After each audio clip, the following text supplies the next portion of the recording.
Assalamualaikum warahmatullahi wabarakatuh. Selamat pagi anak-anak. Baik, untuk mengawali pertemuan pada pagi hari ini, alangkah baiknya kita berdoa terlebih dahulu. Berdoa menurut agama dan kepercayaan masing-masing dimulai. Berdoa selesai. Gimana kabarnya anak-anak? Alhamdulillah baik ya.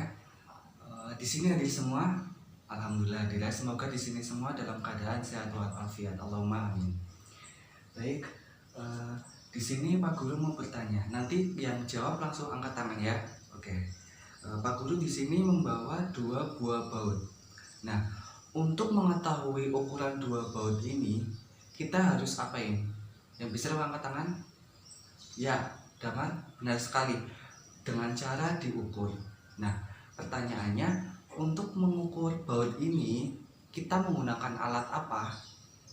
Ya, benar sekali, Vita. Kita menggunakan jangka sorong. Baik, untuk pertemuan kali ini, Pak Guru akan membahas mengenai alat ukur mekanik presisi, yaitu ini gambar apa anak-anak? Ya, benar sekali.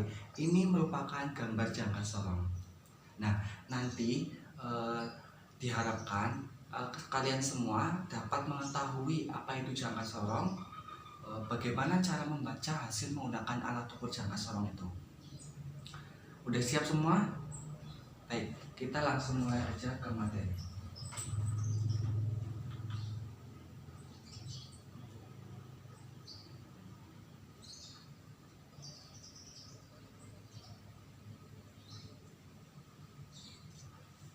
Nah, di sini Pak Guru mau nanya, jangka sorong itu berarti masuk ke dalam alat ukur apa?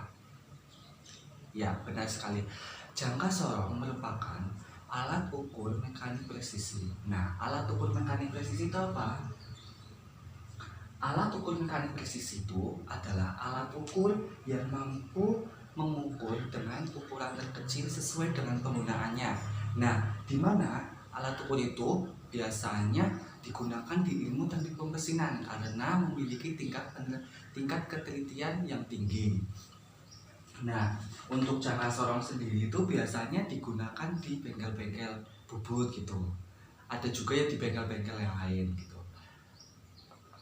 Langsung aja ya, Pak Guru bertanya. Nah, kan di sini kita akan membahas mengenai jangka sorong. Nah, di sini siapa yang tahu fungsi dari jangka sorong itu? Ya, Givari benar sekali. Fungsi dari jangka sorong itu yang pertama untuk mengukur diameter luar atau panjang dari benda kerja. Yang kedua untuk mengukur diameter dalam atau sisi bagian dalam benda kerja. Yang ketiga itu untuk mengukur kedalaman dari benda kerja tersebut. Nah, sekarang kita bahas mengenai jenis-jenis dari jangka sorong. Yang pertama itu ada jangka sorong analog. Jangka sorong analog itu seperti ini anak-anak. Nah, ini merupakan jangka sorong analog. Biasanya jangka sorong analog itu sering digunakan di bengkel bubut, di bengkel pemesinan ya. Selanjutnya ada jangka sorong digital. Nah, seperti ini. Jangka sorong digital itu biasanya juga sering digunakan, tetapi jarang juga yang menggunakan. Nah, karena jangka sorong digital ini kalau kita mengukur udah langsung diketahui hasilnya karena digital. Sampai sini paham anak-anak? Alhamdulillah paham ya. Kita lanjut lagi ya. Nah, selanjutnya kita akan membahas mengenai bagian-bagian dari jangka sorong. Nah, sekarang kita bahas bersama-sama. Bagian-bagian dari jangka sorong, yang pertama itu yang ini merupakan rahang luar. Nah, rahang luar itu fungsinya untuk mengukur diameter luar dan panjang dari benda kerja. Yang kedua itu ada rahang dalam bagian atas, fungsinya itu untuk mengukur diameter dalam dari suatu benda kerja. Yang ketiga ini ada sini ada batang kedalaman, fungsinya itu untuk mengukur kedalaman dari benda kerja tersebut. Nah, di sini juga ada skala utama yang bagian sini. Nah, skala utama itu ada dua, ada yang satuannya mili, ada yang satuannya inci. Kalau yang mili di bagian bawah, kalau yang inci di bagian atas, fungsinya itu menunjukkan skala utama dalam satuan milimeter maupun inci. Selanjutnya ada skala nonius bagian bawah ini, ada yang di atas juga. Skala nonius itu fungsinya itu untuk menunjukkan tingkat ketelitian dari jangka sorong is tersebut. Nah, tingkat ketelitiannya itu ada yang 0,02 mm, ada yang 0,05 mm. Biasanya di bagian pojokan sini ada ukurannya. Nah, itu. Nanti perbedaan antara 0,02 mm sama 0,05 meter nanti akan dibahas. Selanjutnya itu ada thumb screw. Nah, thumb screw itu buat pegangan saat rahang geser akan digeser, buat pegangan ya, memberi pegangan. Selanjutnya ada pengunci, ya, bagian atas kayak buat mengunci itu fungsinya ketika kalian akan mengukur, kalian harus menguji agar rahang gesernya itu tidak bergerak gitu, tidak geser. Nah, tadi merupakan penjelasan mengenai bagian-bagian jangka sorong. Sampai sini paham? Ya, alhamdulillah paham ya. Baik, kita lanjut. Nah, selanjutnya cara merawat jangka sorong. Nah, baik bagi anak-anak semua, nanti kalau kalian akan praktek, alangkah baiknya sebelum dan sesudah menggunakan jangka sorong harus dibersihkan dan dilumasi dengan oli atau pelumas. Karena kalian kan nanti kalau nggak dipelumasi pelumas, biasanya kalian geser nanti akan keras gitu. Selanjutnya selalu menjaga baut ini supaya tidak hilang, karena kalau hilang kalian akan mengukur, nanti kalau mau membaca hasilnya akan geser-geser. Terus selanjutnya selalu menggunakan kain panas atau streaming sebagai wadah. Nah, biasanya itu udah bawaan dari jangka sorong tersebut. Nah, selanjutnya selalu menempatkan jangka sorong ke wadah tersebut. Nah, nanti kalau kalian beli jangka sorong ataupun di bengkel, nah nanti kalau setelah memakai kalian harus masukkan ke dalam wadah jangka sorong tersebut. Nah, selanjutnya jika jangka sorong sering digunakan, contohnya kalau Vita udah pakai, terus Sarah udah pakai, Damar udah pakai. Nah, nanti apabila Mas Fadila akan pakai, alangkah baiknya Fadila itu harus membersihkan terlebih dahulu menggunakan kain kering dan bersih. Karena biasanya udah sering dipakai nanti ada debu atau kotoran apa gitu. Sampai sini paham? Bisa jelas, bisa dipahami mengenai cara merawat jangka sorong? Nah, alhamdulillah ya, langsung saja. Selanjutnya cara mengkalibrasi jangka sorong. Cara mengkalibrasi jangka sorong itu yang pertama, kalian harus mengendorkan skru pengunci terlebih dahulu. Selanjutnya kalian harus menggeser rahang gesernya itu mendekati rahang tetap. Nah, apabila antara skala utama 0 skala utama dengan 0 skala nonius sudah sejajar, otomatis jangka sorong tersebut sudah dikalibrasikan. Nah, cuma itu. Sampai sini jelas? Ya, alhamdulillah jelas ya. Selanjutnya, nah sampai seperti gambar.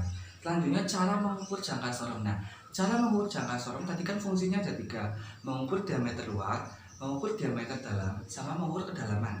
Nah, untuk itu kita harus tahu cara mengukurnya. Nah, yang pertama cara mengukur diameter luar. Nah, cara mengukur diameter luar itu, yang pertama itu kalian harus mengendorkan penguncinya terlebih dahulu. Geser hang gesernya ke kanan ya. Nah, selanjutnya kalian sediakan benda yang akan diukur. Nah, benda tersebut harus dalam kondisi bersih. Kondisi bersihnya itu kalau bisa enggak ada debunya. Soalnya kalau ada debunya nanti ukurannya tidak sesuai. Nah, selanjutnya bendanya dimasukkan di antara rahang ini. Kemudian kalian geser sampai menghimpit dinding luar dari benda kerja tersebut.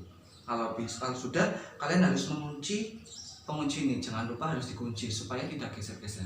Habis itu kalian bisa membaca hasil pengukuran tersebut seperti pada gambar. Selanjutnya cara mengukur diameter luar. Cara mengukur diameter luar itu menggunakan cara mengukur diameter dalam itu menggunakan rahang dalam. Nah, dimana caranya sama seperti menggunakan rahang diameter luar, dimana putar skru pengunci, kemudian geser hang gesernya, kemudian posisikan benda kerja posisikan rahang gesernya itu posisikan rahang dalamnya itu masuk ke dalam diameter benda kerja yang akan diukur. Kemudian geser rahang gesernya sampai kedua rang luar ini menyentuh dinding bagian dalam diameter yang akan diukur. Kemudian putar skru penguncinya lagi. Kemudian kalian bisa langsung baca hasil pengukuran tersebut. Sampai sini paham dua ini? Alhamdulillah paham ya. Seperti pada gambar ya, gini contohnya. Nah selanjutnya cara mengukur kedalaman. Nah cara mengukur kedalaman itu menggunakan batang kedalaman. Nah yang pertama kalian harus menyediakan tabung. Kalau nggak tabung, benda kerja yang akan diukur kedalaman. Kemudian jangka sorongnya kita putar.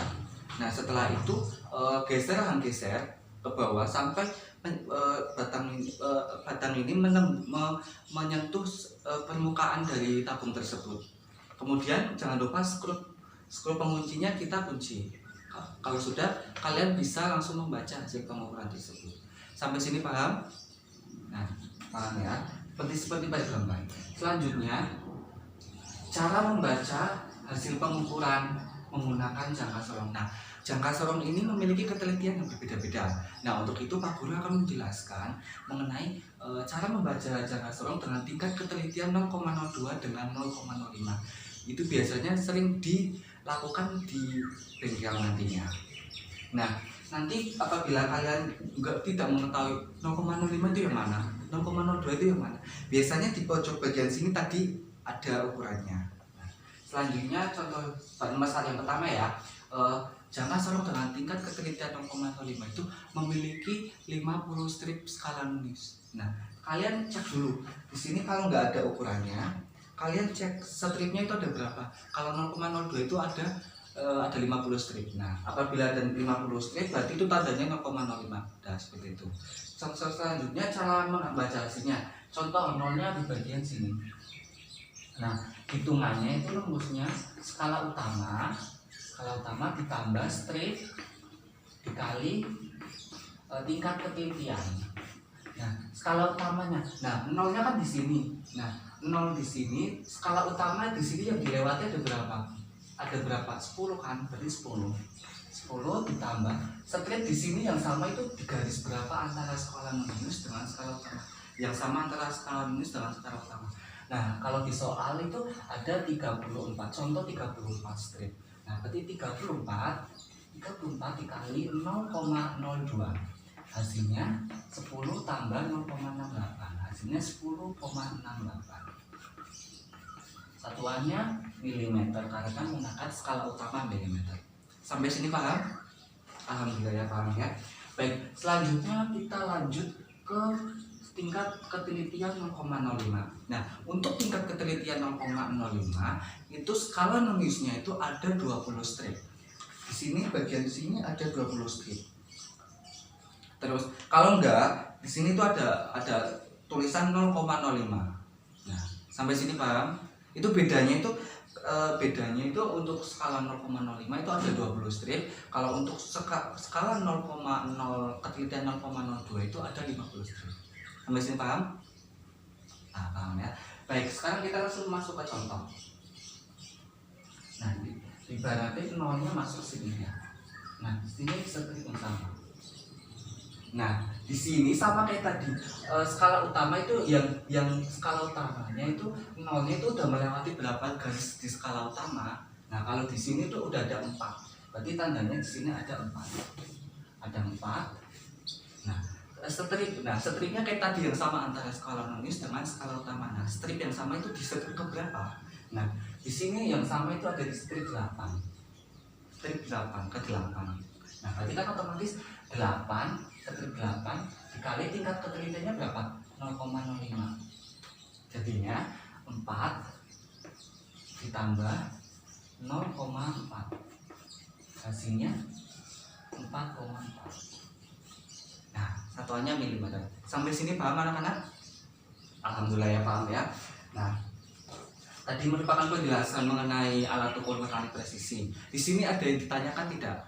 Atau ada yang belum paham? Alhamdulillah ya sudah paham semua. Baik, di sini Pak Guru mau bertanya. Yang pertama untuk pertama terlebih dahulu ya. Bagaimana dari penjelasan tadi, bagaimana cara merawat jangka sorong dengan baik dan benar? Ya, jawaban pertama benar sekali, beri tepuk tangan. Selanjutnya buat Vivi Regita.